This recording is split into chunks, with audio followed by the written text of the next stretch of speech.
नमस्ते, राधे राधे। मैं कविता जायसवाल आप लोग को एक नाच गीत सुनाने जा रही हूँ। पसंद आएगा तो लाइक सब्सक्राइब जरूर करना, कमेंट बॉक्स में जरूर बताना कैसा लगा हमारा नाच गीत, और जितना हो सके हमारे वीडियो को शेयर कीजिएगा, सपोर्ट कीजिएगा। और बहुत मज़ेदार नाच गीत है, जैसा लगेगा कमेंट बॉक्स में ज़रूर बताइएगा और फुल वॉच करके वीडियो को देखिएगा। सासू के चोरी चोरी चनमा बुझा बनो ना नदिया चिनरी ना, हे ना नदिया चिनरी ना।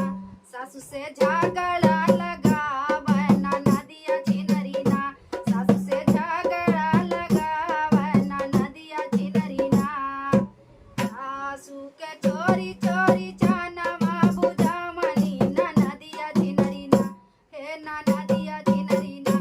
सासू से झगड़ा लगावे ना नदिया चिनरी ना, सासू से झगड़ा लगावे ना नदिया चिनरी ना। काहे के ननद हो का लगावे लू झगड़वा, तू हो बनबुना, हे तू हो बनबुना।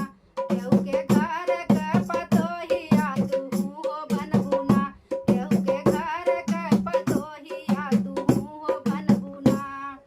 काहे के ननद लगावे लू झगड़वा, तू हो बनबुना, हे तू हो बनबुना।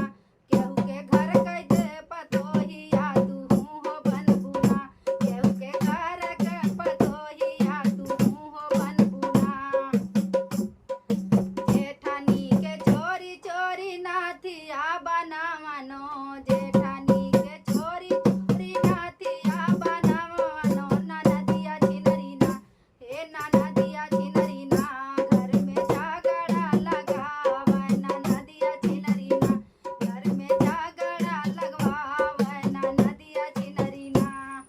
चाहू तू ही नानद, काहे के नानद हो लगवैलू झगड़ा, तू हो बनबुना, हे तू हो बनबुना।